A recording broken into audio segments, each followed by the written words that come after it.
Bibi Netanyahu arrives in Washington, D.C. for a meeting with President Trump that could change everything. Keeping you informed and engaged, now more than ever. This is Sekulow. We want to hear from you. Share and post your comments or call 1-800-684-3110. And now your host, Logan Sekulow. Welcome to Sekulow. It's another Monday. Will, we're back here. Will Haynes, right here. Right here. I heard someone say, you don't introduce yourselves enough. You do it every day. So I'm going to, but then you don't say, I am Will. Oh, well, there's only two of us here. Today it's just the two of us. Later on won't be, though. That's right. Is it Cece's joining us? Cece's joining us in a few Cece segments. will be joining us in a few segments. You want to stay tuned for that. Historic morning as Bibi Netanyahu, Prime Minister of Israel, arrives in Washington, D.C. for what they're at least teasing out, could be the next step towards a final step of a peace agreement in the Middle East between Israel and what will become some form of Palestinian government. Now, there is a laundry list of demands that would have to be made. I will be honest, as I was last week when they started to leak out, this list, though they seem very hopeful, and more hopeful, I have to say, than I have heard the Trump administration or even the state of Israel, and maybe because they know they need to get something done, that these deal points will be made. And obviously it does consist of Hamas being completely removed from power and a temporary government being put in place, as well as all the hostages being released. We have the whole list. I guess we can walk through it. I think we should do that in the next segment. Okay, in the next segment, we'll walk through all the lists, but how do you feel about this? How do you feel about potentially, I think a lot of us are ready for the war to be over. Obviously, no one wants war to continue on, but you have to make sure that not only are the demands met, but that it's sustainable. And I think that is the big concern, is we have had moments of momentary peace. We also are in the middle, once again, as October 7th is just about a week away. Remember, we are in the middle of the Jewish High Holy Days. So, we just got done with Rosh Hashanah, headed towards Yom Kippur in the next 2 days. So you know what? This is another very, what could be tense time in Israel, because we are headed towards that big anniversary, much like 9/11 was for here, specifically those first maybe 10 years after. October 7th is only a week away at this point. So what does it look like? Could this be heading towards the end of the war? I sure hope so for a lot of us, but I do hope that it ends with Israel being successful in the mission that they set out to accomplish, and don't just decide to pack it in. However, I understand the situation at hand. I actually do trust Bibi Netanyahu and President Trump and the other Arab nations who are talking about coming together in a coalition to really settle things down in the area. And look, outside of Gaza, outside of Hamas, there was a pretty quiet Middle East for quite a number of years. A lot of these countries are moving forward, even if it's not as forward as we would like. Even a Saudi Arabia, you got to think of how much they've changed in the last decade. We've seen that in a lot of these other Middle Eastern countries where they want to work with Israel. They want the tourism dollars. And finally, you're saying that, maybe it had to come to this, but money had to drive all of this for a while. Well, and when you look at what's coming out in some of these statements, you're hearing the Arab countries have told the U.S. they think Hamas will be ready to sign the proposal. You also see that Prime Minister Netanyahu is meeting with President Trump in the White House right now. Israel had not officially signed off on this, but the reports is that they are, quote, inching closer to signing on to this. The enthusiasm, as you mentioned, from President Trump and J.D. Vance and other American leaders over the weekend was even last week during the UN General Assembly saying, I think we're going to have a deal. It felt like a lot of excitement on their end. Like they had this and this is going to happen. And for many of us, we feel like we've heard this before. Yeah, how many times are you going to tell us we got a deal? And at the end of the day also, even if Hamas says they're going to sign it, unlike other people, it's not like you got to get to the signing table and officially be signed off. With Hamas, you actually have to get to implementation. But we'll go through what's in this. And honestly, if this is pulled off, one of the biggest deals I think that's ever happened in modern history. Yeah, we'll go through that. Like I said, not only does it have to be signed off on, it has to be implemented, and that is going to be time. Give us a call, 1-800-684-3110. Of course, support Israel by supporting us at ACLJ.org. We'll be right back. This morning, the war in Gaza is top of mind for President Trump today as he prepares to host Israeli Prime Minister Benjamin Netanyahu at the White House. Today's critical talks come days after Netanyahu's tense speech at the United Nations. There's no doubt about how critical this meeting between President Trump and Israel's Benjamin Netanyahu will be. Officially, it's unclear exactly what they will discuss, but there's every indication that they will talk about this ceasefire. You know, all weekend, President Trump has signaled that there's been progress in negotiations on not only a ceasefire, but a permanent end to the fighting. And an Israeli official confirms to ABC News that there's a 21-point plan being proposed by the U.S. Nothing has been agreed to yet publicly from all of these sides, but we are anticipating that on the docket of discussion, this 21-point plan that has been obtained by the Times of Israel, which gives a roadmap, a potential idea of what a deal could look like. This 21-point plan in particular, ending the war immediately, the release of all 48 hostages, both living and dead, destruction of Hamas's military capabilities, even amnesty to those who agreed to coexistence with Israel. We're working with President Trump's team, actually as we speak, and I hope we can make it a go, because we want to free our hostages. We want to get rid of Hamas rule and have them disarmed, Gaza demilitarized, and a new future set up for Gazans and Israelis alike. It's looking like we have a deal on Gaza, and we'll let you know. I think it's a deal that will get the hostages back. It's going to be a deal that will end the war. It's going to be a deal it's going to be peace. Netanyahu certainly doesn't want to feel like he's being pushed into a corner or having this deal forced on him. So what level of resistance he'll put up to portions of this will be interesting.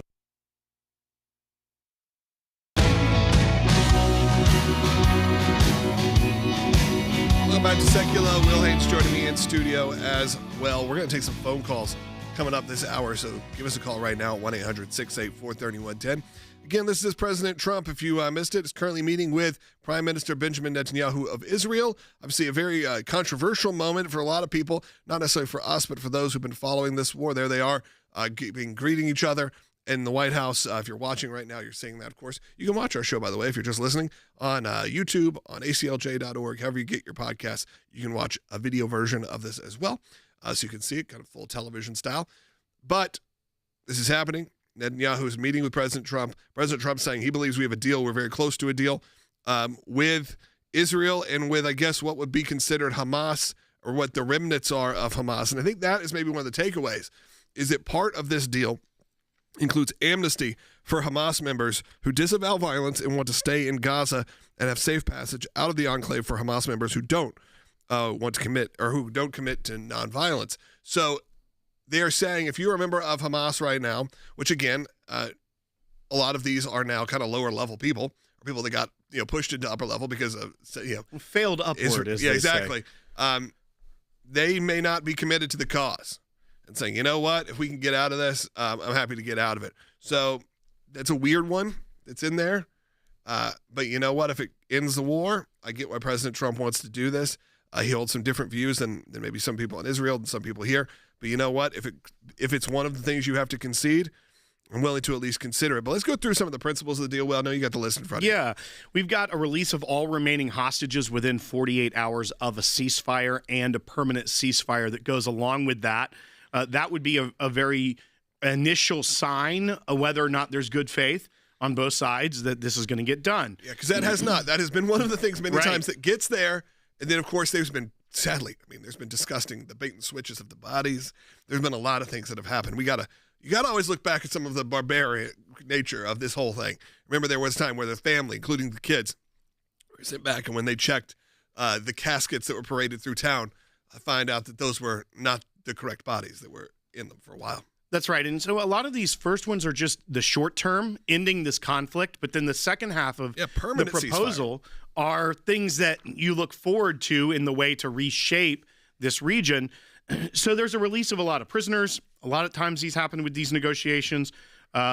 Post-war plan that includes a governing mechanism in Gaza without Hamas. This will include an international and Arab board with a Palestinian Authority representative and a technocratic government of unaffiliated Palestinians in Gaza.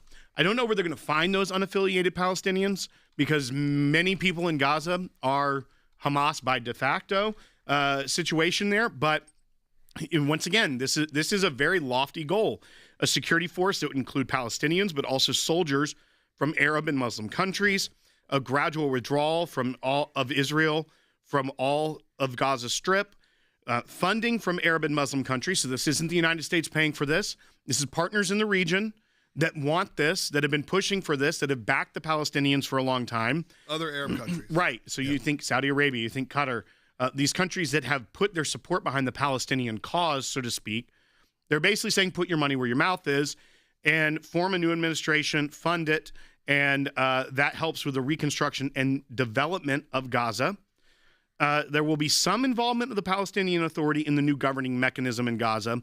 What is the Palestinian Authority at this point? Well, I mean, it runs the West Bank. It's their government. Governing body. They would then go into Gaza and say, we're going to set up shop. Palestinian Authority for a while was in Gaza, and then when Israel completely occupied Gaza, then withdrew over 20 years ago, they had elections. They had a choice in Gaza between the Palestinian Authority and Hamas, and the people of Gaza chose Hamas in that situation. So I think just because of maybe continuity, they would have some Palestinian Authority representatives. They won't be the full government.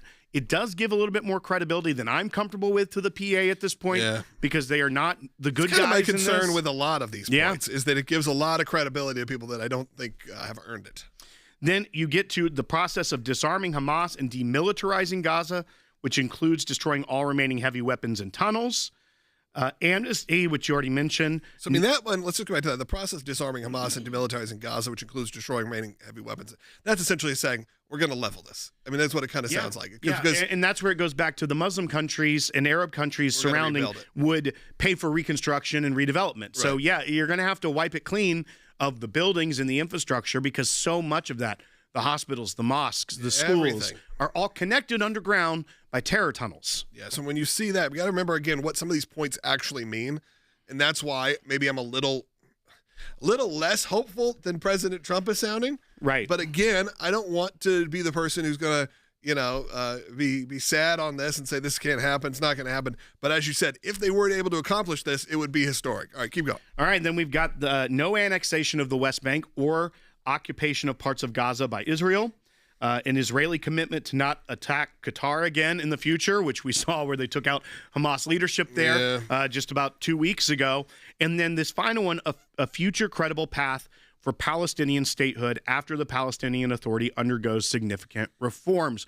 So once again, it's still giving a lot of credibility, elevation to the Palestinian Authority, which is a failed leadership, Abu Mazen, which is the terrorist name of Mahmoud Abbas, who is the leader who has not had an election in decades, a billionaire because of all of the money he has scraped from foreign aid that goes to his country, or not country, rather, to his political party that governs the West Bank. Not a good guy, and at the same time, I assume those reforms would mean restructuring of the government, the mechanisms, but this gives a lot of it puts a lot of eggs in the Palestinian Authority basket. It really does. I mean, that's the thing is I don't want to be someone who is coming in and saying this is impossible or maybe shouldn't happen. I don't know. I'm not involved directly in what's going on in Israel. I'm not there. Trust me, I've been wanting to get back for a number of years now, and it breaks my heart that I haven't been able to go back. But I'm also concerned about the big ramifications of this. We've seen when Israel has given too much in previous times and how inevitably it leads to something like October 7th, where it leads to a big terrorist attack of their people. Because, again, it is very much as there are a lot of Western Muslims, Western people who are not these people, there is still a very anti-Israel sentiment that is within the DNA of Gaza. And some of it is they've been bred to believe this. They've been told this in their schools and all. It's hard to separate that. I mean, it really is. So just a on-paper agreement is not as cut and dry as it seems.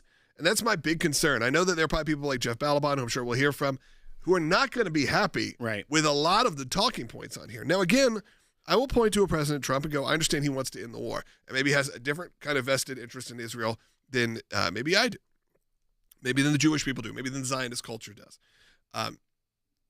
Maybe you could look at Benjamin Netanyahu saying, okay, he understands there's also a big changing tide in America that is turning against Israel, including on the right. And he actually said that. He called it the woke Reich the other day, as talking about that there's not much difference between what you hear from the woke left and what he was calling the woke Reich, which was people that are spewing a lot of hatred towards not just Israel. And I think that is where things get wrong. There are commentators, and I can probably go through and name them, who actually are critical of Israel, but are not spending their time stirring up Jewish hatred and propaganda. Well, but then there's plenty that are. Right, and ones that are unfortunately very well-known, very out there. We've criticized many of their stuff on here before, but once again, I think also that lie, that anti-Semitic trope that gets drug from history into modern day, that, the Jews control everything, including the American government. If that were the case... I'm going to clip that just to be safe. Just that Thanks, I appreciate that. If that were the case, President Trump would never propose something like this. Yeah, it would never get signed. This is not something that Bibi Netanyahu was begging for. This is not the type of plan that the government of Israel was hoping for. There's a lot here that is hopeful that for something to end. Historically, that's where all the concerns are. Yeah, is this even crowd a possible thing to happen? I don't. Yes, Hamas and Israel could agree to this. I don't know how this is ever implemented in a real way. In a way that's not very risky. I Right. mean, very risky for Israel, very risky for people of whatever be that future Palestinian state may be. I see the comments coming in. I at least am thrilled to hear that a lot of you still are supporting Israel in some way or fashion, because I was sure maybe you just be like, hey, let's get this done. And look, there are some comments that come in, obviously, on both sides here. There's a lot of people who are not really happy with this. I want you to call in either way. 1-800-684-3110. That's 1-800-684-3110. We're also going to talk about the persecution of Christians around the world and how it's finally starting to bubble up in major media. We saw some of that over the weekend. So stay tuned for that. CeCe Heil, senior attorney here at the ACLJ, is going to be joining us in the next segment. But right now, I encourage you to support the work of the ACLJ. We've got our offices in Jerusalem. They need your support right now. If you feel moved, feel like you need to support what they're doing, this is the time to do it. Go to aclj.org. All donations go into the same, and then it's spread out. So do aclj.org to support our offices here or around the world. We represented many of the hostage families that were taken by Hamas on October 7th. We've had some celebrations and some tragedies out of that. But Prime Minister Netanyahu read the names of the 20 hostages believed still to be alive, and 2 of those are brothers, twin brothers, that the ACLJ represented the family, took their brother to Congress to meet with the Speaker of the House and to advocate for them. So there was some good news this morning that Bibi Netanyahu mentioned that Gail and Ziv Berman are among those still living that were taken hostage by Hamas. President Trump saying they think there's a new deal in place. That's something brand new that wasn't really being discussed much, and it didn't look like there was something on the horizon, actually. Things that kind of stalled out. So would that deal involve those brothers returning home alive? And how wonderful that would be, because Israel has had a lot of criticism of saying when they started the conflict to say it will not end until all the hostages are released and returned, that was always going to be a very difficult or maybe impossible standard. And so to say you won't end the conflict on that, and maybe now we're at a point where those remaining living hostages and any other bodies of those who were killed are ultimately returned, and that we can continue on then into getting Gaza kind of figuring out these situations in a way that I think takes some attention off of Israel for a little bit, which would not be a bad thing for the state of Israel right now, because of the the ongoing war and just the PR campaign that Israel has had to face.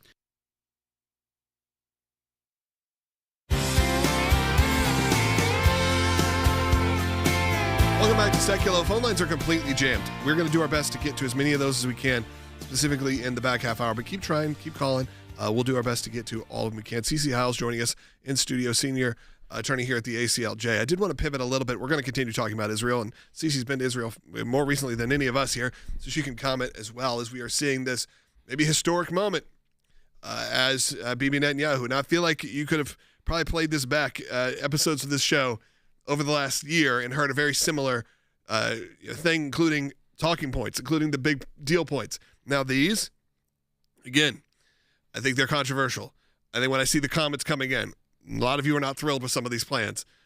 I do think we need to lean a little bit on President Trump and lean a little bit on Bibi Netanyahu, that they are doing what's best for their people, and hopefully that is the case. But it is a bit concerning, some of them, for sure. I understand that. We're going to address those. I did also want to talk about some of the work of the ACLJ, as we have been working on issues involving the persecution of Christians throughout the world, including in Nigeria and other places, for many years, for decades now. It has become part of really the DNA of the ACLJ, has been our work internationally. As we know, Christian persecution. Now, look, we saw what happened over the weekend in the LDS Church, where you saw right here in our country, we saw many people murdered, the church burnt down, all these horrible things that happened to Christians. So I don't want. Now, I'd say that it feels like a rising tide that's happening right now. But I think what we can do also is turn to what's happening in other countries and go, we're not there yet. We got to make sure we don't get there as Americans. We got to make sure that we don't start treating religious institutions the way that happens in other parts of the world. And it's starting to bubble up on some mainstream news where you're actually hearing people talk about it. This is a clip I want to play for you. This is from Bill Maher, Real Time with Bill Maher. This just happened. He had Nancy Mace on. Again, you may go, Logan, you're playing Bill Maher. Now, of course, we know Bill Maher has, he said he hasn't moved politically, but the left has moved significantly from him.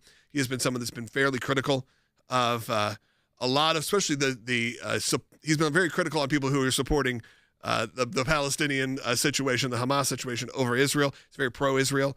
But he also wants to make sure people are actually noticing what's happening around the world in terms of persecution of people of faith. Let's hear from Bill Maher. Can't believe I'm saying that. Real Time with Bill Maher from just over the weekend. The fact that this issue has not gotten on people's radar. Right, no one's talking about it. It's pretty amazing. If you don't know what's going on in Nigeria, your media sources, you are in a bubble. And again, I'm not a Christian, but they are systematically killing the Christians in Nigeria. They've killed over 100,000 since 2009. They've burned 18,000 churches. This is so much more. These are their Islamists, Boko Haram. This is so much more of a genocide attempt than what is going on in Gaza. They are literally attempting to wipe out the Christian population of an entire country. Where are the kids protesting this? Thank you. No one will talk about it, so thank you. Absolutely. It's Africa. That's why no one's talking about it, and they should be. You can't read about it in mainstream media. It's sad, so thank you for bringing it up. Well, because the Jews aren't involved. That's why. It's the Christians and the Muslims. Who cares? It's just... And Cece, this is an issue that we've talked about here for a long time. If you've watched this show for a long time, you've heard us bring this up. We fought to get Nigeria listed as a country of particular concern under the first Trump administration. And one of the first acts of Secretary of State Blinken under the Biden administration was to take them off that list. But it was because of this persecution. And as you're hearing truth from Bill Maher on this, not someone who's normally like rah-rah for standing up for Christians, but it's the truth, and you're not hearing about it. And just talk a little bit about that and the work that we do to raise this. Yeah, and first I'm going to say you're hearing about it if you listen to the ACLJ. You're hearing about it if you go to our website. You're hearing about it if you listen to this radio show, because we have talked about it since he says, kind of started in 2009 escalating. And that's true, because since 2009, 12 million Christians have been displaced. But we talk about this constantly. I am at the UN constantly talking about Nigeria, because as far as Christian persecution goes, more Christians are killed for their faith in Nigeria than all of the other countries combined. And in fact, this year in 2025, the first 220 days, there have been over 7,000 Christians killed for their faith. That is 32. That's an average of 32 Christians killed per day. And there's over 8,000 people that have been abducted. That's an average of 35 people a day abducted. Now, you think, just like they said, if there are 32 Christians being killed every single day because of their faith, you'd think we'd hear about that. Again, ACLJ talks about it all the time. We point to it all the time. But I'm thrilled that we do now have some mainstream media and people that are paying attention to this, because this is a huge concern and it needs to be fixed.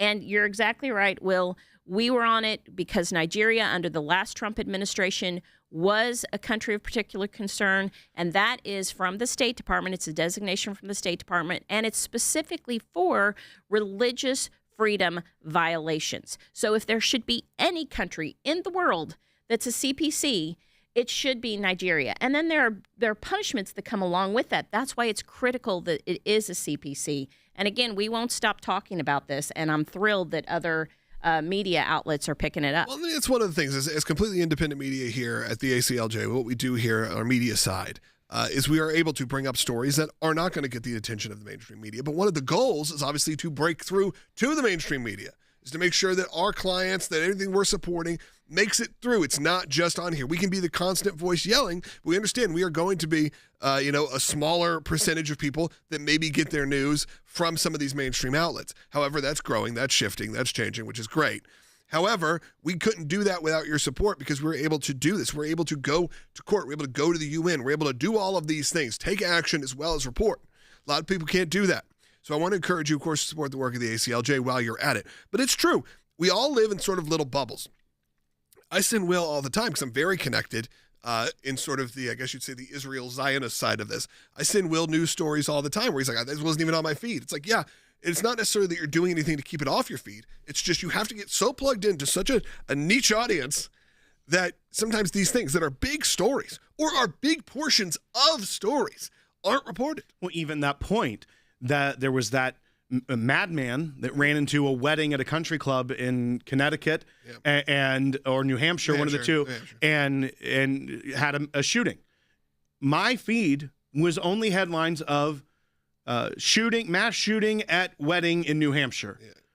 Nowhere in the headlines that I was being fed was it that the gunman cried "Free Palestine" before committing his murders. Right. And once again, the narrative changing before you, you are being manipulated. Yeah, you have to be really careful. You're being manipulated by a lot of people on the right now when it comes to Israel. Yeah, absolutely. I think you got to make sure you are staying tuned in. Now, I'm very happy to report that it looks like a lot of our people are awake to it. I think what I think is good is that you're seeing a lot of the people who have been the most trusted sources for decades now, including even your senators. Those are the ones whose voices are loud and have been calling out some of this, and at least you are trusting some of these voices you've trusted for years. Now, that being said, there obviously is not, it's the most I've ever seen in my lifetime where the conservative audience, if you will, has not been supportive of Israel. I'd say this the last couple months. But you know what? Maybe today things change as President Trump meets with Benjamin Netanyahu. Hey, we get back. We got a second half hour coming up. Support the work of the ACLJ. I need you to go to aclj.org right now, whether that's Cece's incredible work she's doing at the UN, whether we're supporting Christians in Nigeria that are being persecuted for their faith, or what we're doing just around the world. The ACLJ doesn't exist within the borders just of America. We're doing work around the world. Go to aclj.org. Be right back. Israel is under attack. And every day I see ordinary Israelis acting as champions. Not to win medals or glory, but literally fighting for their very right to live, to exist. Being a champion means choosing to do what's right, to do what's hard, no matter the cost. Here in Israel, it can be a dangerous stand to take, but it's essential if the Jewish state is going to survive.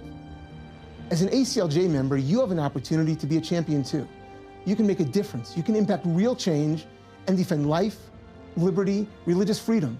While the media and the misinformed march in support of terrorists, even in America, you can stand strong for Israel. By becoming a monthly donor, you can become a champion of life, a champion of liberty, a champion of freedom, a champion for Israel. Become an ACLJ champion. Go to aclj.org champions now.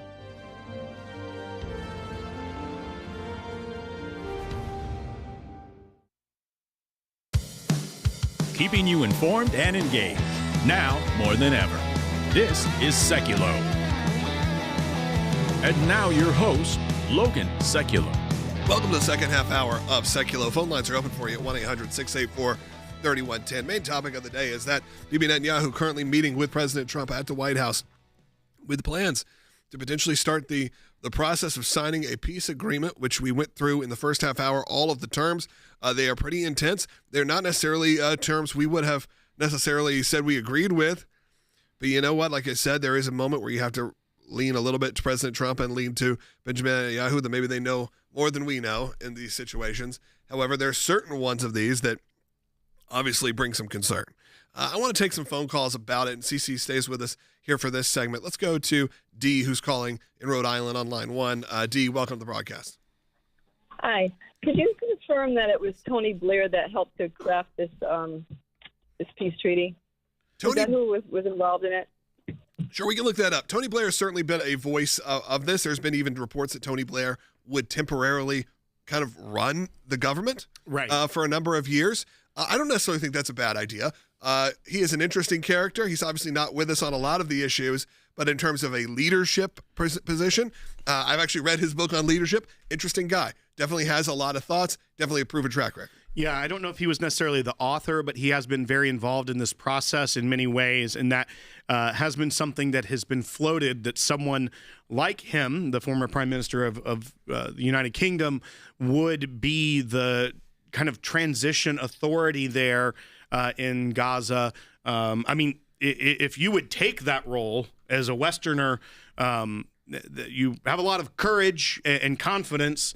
But to this point also, I believe you told the screener, D, that this looks to be somewhat of a reward to the Arabs and a two-state solution after the goal, which was that to some degree of October 7th. Actually, the goal was much broader. It was a destruction of Israel, bringing up that forward. But Cece, I mean, you've reviewed what's in this as well. You've been to Israel recently. You run our operation, our international operation here from the United States. What are your thoughts on this at first glance? Right. Well, and the issue is when we talk about a two-state solution, that always sounds like, oh, yeah, that's a good idea. But here's the problem. It has to be negotiated between the parties. Other countries can't come in and force this. And what we need to remember is history here, that over and over and over, and I can't say that enough, and over again, every time there has been any attempt to negotiate a peace between the two sides here, Israel and whether it's Gaza, West Bank, it doesn't matter, with the Palestinian Authority or Hamas, every single time, Israel is more than willing to compromise and to agree. And in fact, you've had agreements multiple times by Israel, every single time. Whether it seems like they're trying to paint the Palestinian Authority as a more mild, more reasonable actor. That's right, absolutely. But you have to remember that the PA has absolutely rejected these peace agreements, these negotiations, time and time and time again. So I guess I'm a little bit leery in that you're not going to get, I think Israel will probably compromise. Israel will come to an agreement, and we will once again see Hamas saying, no, we're not going to agree. Well, and if you were to look at this agreement from a structured agreement between two rational actors, it starts with ways that you can see good faith effort at the beginning, like releasing all of the hostages in 48 hours and a permanent ceasefire. Okay, you can understand how your deal is going within 2 days. That's normally how you would structure with rational actors. And then you get to the harder things. The problem is, as you mentioned, Cece, we've seen proposals that were less ambitious than this that fail very quickly because the non-rational actor, Hamas, isn't really willing to give up their power. They were presented with the option of Tony Blair. This is some reports, and I can't say these are 100% verifiable, but the reports are that they, quote, were saying, the devil's brother cannot govern Gaza. And of course, calling him just as much of a war criminal and start talking about the war in Iraq and all of that. So, you know what? Again, some of these may be pipe dreams, but we'll see where we can go from there. Phone lines are open at 1-800-684-3110, 1-800-684-3110. We'll be right back with your calls and comments coming right up. In Grand Blanc, Michigan, authorities searching for a motive in a horrifying mass shooting at a church set ablaze. We have an active shooter at the church. The building is also on fire. Authorities say 40-year-old Thomas Jacob Sanford crashed a truck into the Church of Jesus Christ of Latter-day Saints during Sunday worship and immediately started shooting at parishioners with an assault rifle. We heard a big bang and it blew the doors in the church, and then everything after that was chaos. The FBI is leading the investigation into the attack. So far, law enforcement isn't speculating on a motive, though they are treating this as an act of targeted violence. I spoke with our FBI director, Kash Patel, bright and early this morning. He assured me and the American public that the FBI is currently executing multiple search warrants at the residences and the family homes of this perpetrator to try to get to the bottom of why he would commit such an act of evil. U.S. law enforcement officials briefed on the investigation, telling NBC News as many as 3 improvised devices were found at the scene. They say it's not clear whether they were incendiary or explosive devices. This morning, investigators say at least 4 people are dead and 8 others injured. Authorities later vetting bomb threats at other area churches. President Trump Sunday posting about Michigan, writing in part, "This appears to be yet another targeted attack on Christians in the United States of America." Michigan's Governor Gretchen Whitmer writing, "Violence anywhere, especially in a place of worship, is unacceptable." The local police chief commended the bravery of churchgoers who put their lives on the line to protect others during the shooting. They were shielding the children who were also present within the church, moving them to safety. Just hundreds of people just practicing their faith, just extreme courage, and that's the type of community that we are.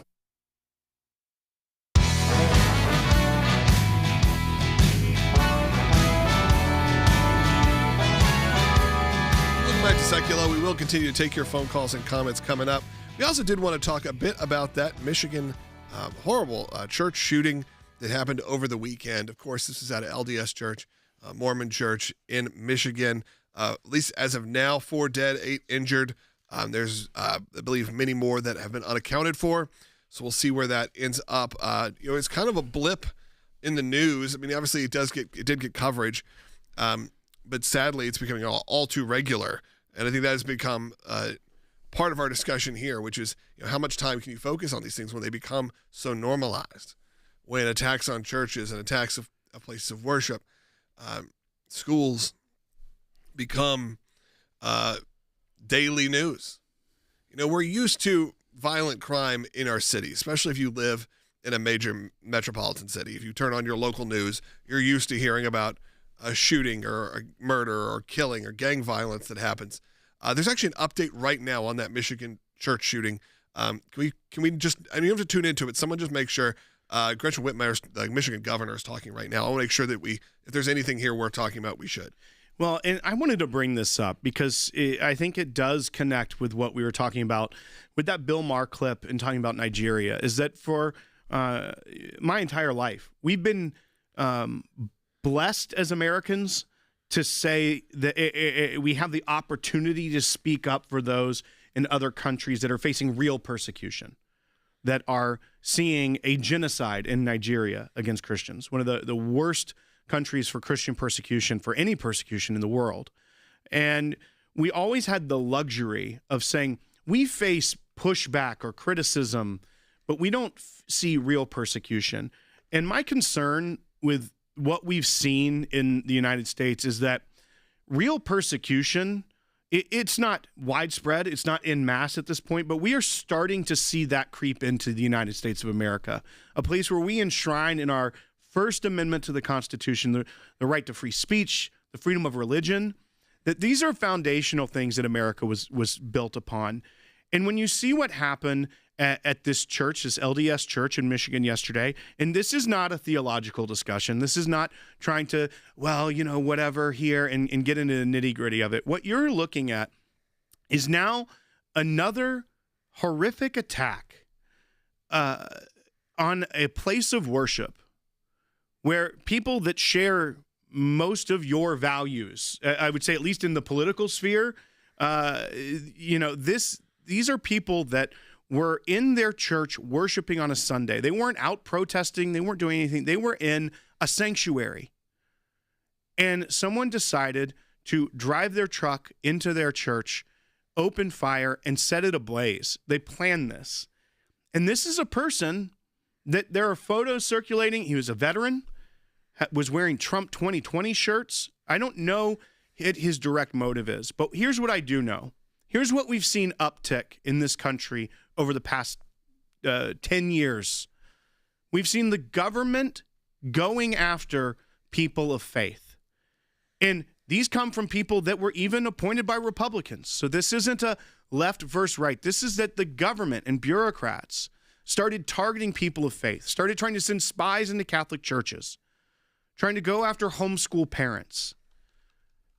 And then that we've started to see creep into not just government heavy-handedness against people of faith, but we have seen it start to take place in violent ways. The first things that we were seeing were firebombing of pregnancy resource centers after the Dobbs decision. So violence, no one was there though. Then you start seeing pro-life protesters being beaten on the street. We've represented ones before. We have a new client that we represent out of Colorado. Same thing. Violence against people for expressing their faith. And now it's starting to go not just where people are outspoken about their faith out in public, whether it be Charlie Kirk, the assassination, which had a lot of faith undertones, to the children that were massacred at their Christian school, both here in Nashville and Minnesota. A couple now weeks this, ago. you're seeing church shootings rise. This isn't a politics issue. This is a spiritual warfare issue that we're seeing in the United States of America, where people from backgrounds that may be left and right are attacking people of faith. And this is really concerning for people like us that fight for the First Amendment, for religious liberty. We're seeing this rise, and it's so evil. And I don't know where we go as a country, but we can't stop speaking out against this and fighting now. I mean, the only positive you can look at is some of the, I guess you'd say, the quote-unquote revival that has been happening amongst people and amongst even the celebrities and things like that since some of these horrific events have happened. You've started to see people become much more outspoken about their faith. So I am hopeful that there is a turn that can happen here.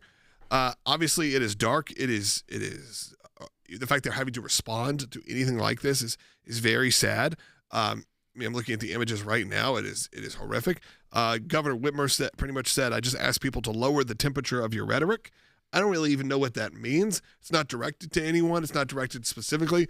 Are we talking about the people that are talking about the attacks? Are we who is she even focusing that on? I even asked our producers, and they said, we don't really know. It's just kind of a generic blanket statement. Which has now become the thoughts and prayers of the left. Lower your rhetoric. Lower your temperature of your rhetoric.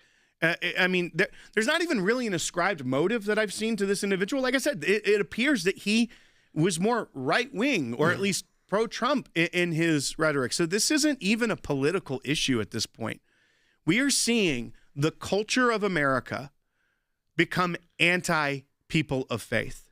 Now, we're seeing a beautiful moment where you're seeing people that you would never think churches are full, becoming curious about faith in Christ, because in this post-Charlie Kirk assassination world, which is a beautiful thing to see coming out of such a horrific tragedy. But that also makes me concerned that the forces of evil in this world that hate your faith, that hate people of faith, are going to make it that much harder.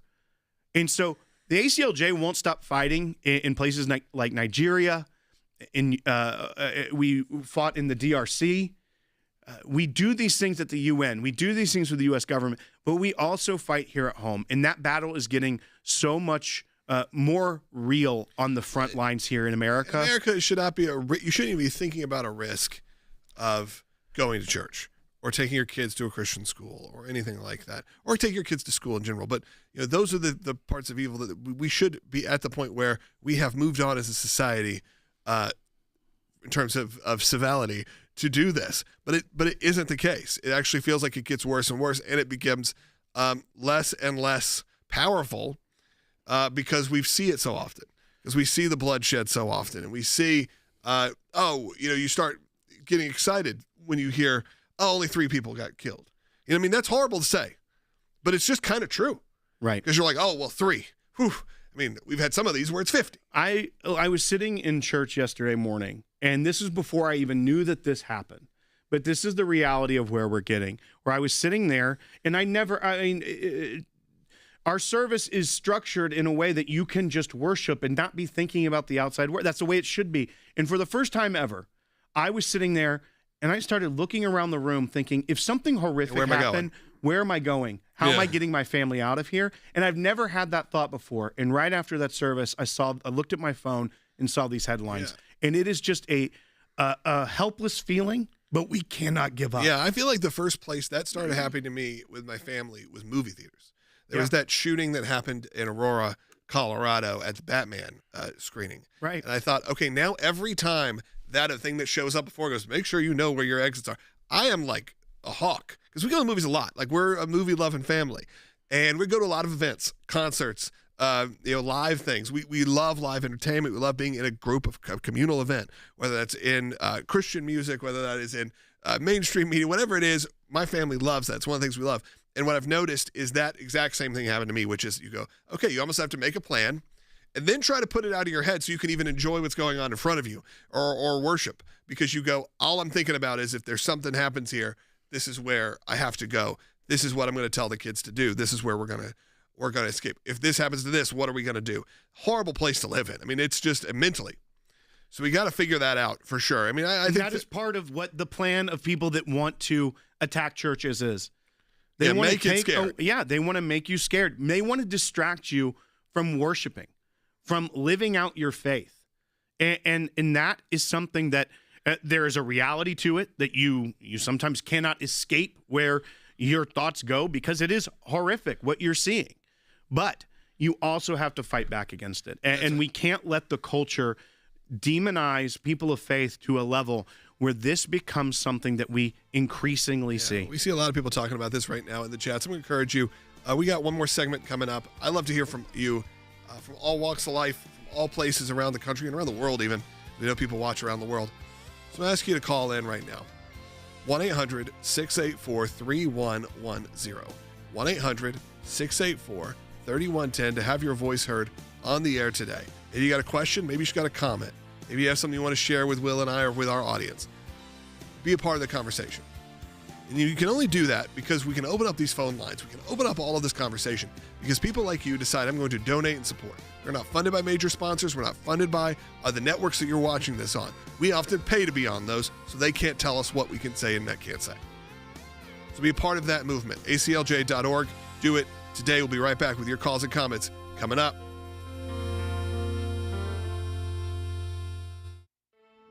The fight for life is happening right now in Missouri, and the ACLJ is on the front lines. We are standing against Planned Parenthood and the ACLU.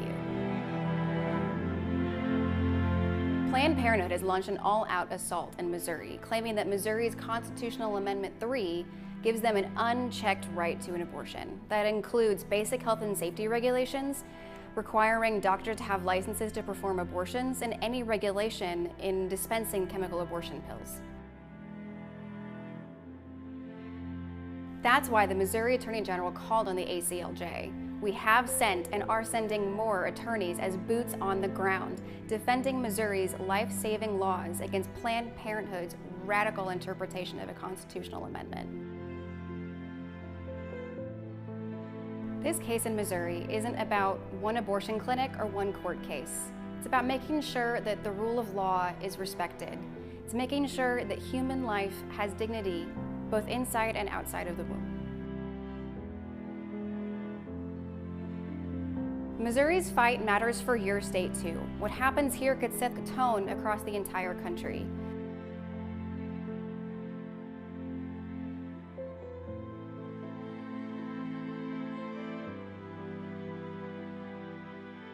This fight is far from over. If Planned Parenthood succeeds in stripping away basic medical regulations, like requiring clean clinics, licensed doctors, and in-person visits for chemical abortion pills, they won't stop there. They'll take this playbook nationwide.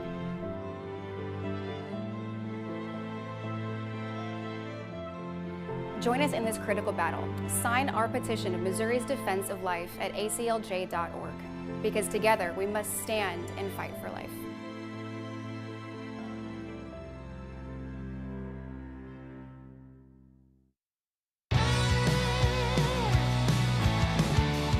Welcome back to Sekulow. Phone lines are open for you. You got 4 lines open, so this is a great time to call in. 1-800-684-3110. Thousands of you are watching. I can see those numbers. So if you want to have your voice heard, this is a great time to do it. It really helps us out a lot. Honestly, I love hearing from you. I love taking the tone of the world, especially those who support and watch us here each and every day, which, of course, we do this show, if you're brand new, Monday through Friday from noon to 1 p.m. Eastern time. If you subscribe on YouTube or however you get your podcast, you can watch us live. Of course, you can watch us like most of you do, which is later on in the day, which we understand. People pick their times, but we love to do this live so we can have that live interaction. We can see the comments coming in. It helps us even decide what we get to talk about. So we're going to go ahead and take some phone calls. And you can call in too. Let's go ahead. Let's start with Kevin, Pennsylvania, who's watching on Salem News Channel. Kevin, go ahead. Yes, I was actually calling in about your earlier segment there. You were talking about the Israeli meeting with Trump and the prospects for a peace agreement. And I go at it with a kind of a hesitant view that it'll be successful because, Hamas isn't going away unless they eliminate them completely. And, I fear that they would seep their way back into the government there and continue to cause problems. Kevin, yeah. I mean, history would say that you're right. I mean, that's sort of the sad reality. Now, when we had the Abraham Accords set place just a few years ago, I would have said that you're right about that, and along with a lot of the other countries in the surrounding region. That all changed. And I will say that changed and was successful for at least a time. It was successful for a time because honestly, you had President Trump and the administration still pushing it forward. When you start switching to the Biden administration is where you start seeing the crumbling of the Abraham Accords, which hopefully have stepped up. Now, that being said, you got to go into this with caution. I agree with you, Kevin. This is not like a group that you can trust here to even say, how many ceasefires have been broken within hours? Well, and to Kevin's point as well, the amnesty for Hamas members who disavow violence and want to stay in Gaza, or safe passage out of the enclave if they don't commit to nonviolence. So we know they're liars. We know that they don't hold up their statements they agree to. So how do you trust those that say, you know what, I'm done with violence, let me stay here? And we know that also Hamas isn't the only militant group. The second largest would probably be Palestinian Islamic Jihad, which is, thousands of fighters, a small army in and of themselves that have an arsenal of rockets and things of that nature. It's not just Hamas that fires and attacks Israel.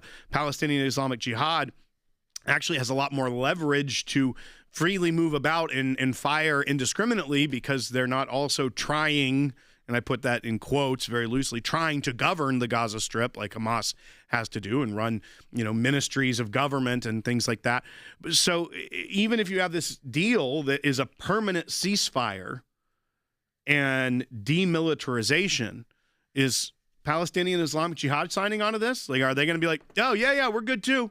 Let's go. So there's just, it's hard to see.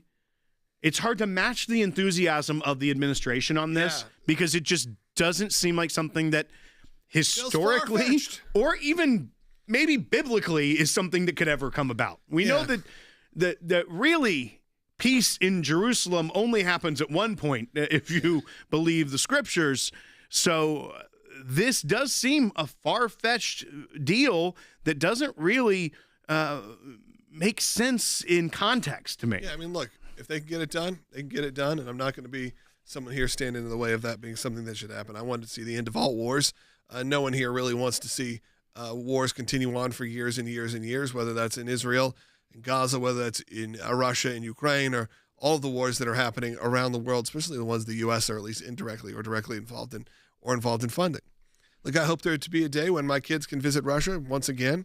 I loved visiting there as a kid. I hope there to be a day sooner when my kids can safely visit Israel. Like, there's a risk of traveling anywhere. There's a risk of traveling to Chicago. There's a risk of traveling to downtown Nashville. That's going to happen anywhere you go in the world. But that doesn't mean you're also walking into current war. that is happening. So if we can wrap up current war, great. I'm all for it. I think that there are some of these terms that feel a little far-fetched, but maybe they'll get worked out, and maybe I'm wrong. You know what? Hopefully I'm wrong. Let's go ahead and take another call. Let's go to Mitchell, who's calling on line 4, watching on the ACLJ app, which we don't talk about near enough. The ACLJ app is a really cool way to experience all the work of the ACLJ. Let's go ahead, though, with Mitchell. Hey, guys. Thanks for taking the call. I just wanted to know, let's say the deal goes through or doesn't go through. Do you think that could affect the way Trump kind of approaches Putin? If it goes through, is he going to kind of be more adamant about peace in Ukraine? If it doesn't go through, do you think that could kind of maybe make him rethink his strategy with Putin, or how do you think that might play out? Mitchell, I think it's a great question. And honestly, you're already starting to see President Trump kind of shift the way he even talks about Vladimir Putin. Even at the UN, he was saying, I thought that we had a good relationship. We'd be able to get something done. I thought it'd be the easier of the conflicts to get resolved, but he said he's very disappointed in Putin. He's already starting to float things. They're a lot more aggressive and hawkish on the Ukrainian side in ways of helping out, seeming to really kind of turn up the heat on that pressure that he wants Vladimir Putin to come to the table and end this. So, yeah, I think it also, if there was some sort of deal signed on this, even if there were short-term positive reflection on it and the long-term deal could never really be fully implemented, even if you start to see the pieces of this deal at the beginning, I think that would give him a lot of momentum to be able to go in there and show Vladimir Putin, be like, listen, I ended that. Tell me that conflict wasn't something that was impossible to end. You're going to come to the table now and we're going to end this. I think that, it really could change the way you see him negotiating. And I think also you have to remember with these, President Trump's goal is to keep the United States and our military out of a boots-on-the-ground military conflict. That's what he ran on. That's what he has pushed. He's trying to save American lives by ending these conflicts that could drag us into them. So when you look at this deal from that perspective, not as someone from the ACLJ that has studied this issue for a very long time, understand the deep intricacies of it, and are very pro-Israel, you can see how from that perspective of end it, try to keep America out of it, this is the way you'd go. This is the way, if that was your ideology and way to move forward, this is the way that I see President Trump could be like, this is what I want to put forward and try to get done. Yeah, if you've scared/rational people that are still running Hamas, and I know that's weird to say, but really, you've scared them into being rational, maybe. The people that Hamas thought were untouchable are all dead. That's what I'm saying. So if the people that are remaining are so scared for their lives that they will actually come to the table, maybe it's possible. Hard to imagine, but maybe it's possible. We're going to continue this discussion coming up this week. We got a lot more to cover, and I'm sure more will come out, more will be discussed.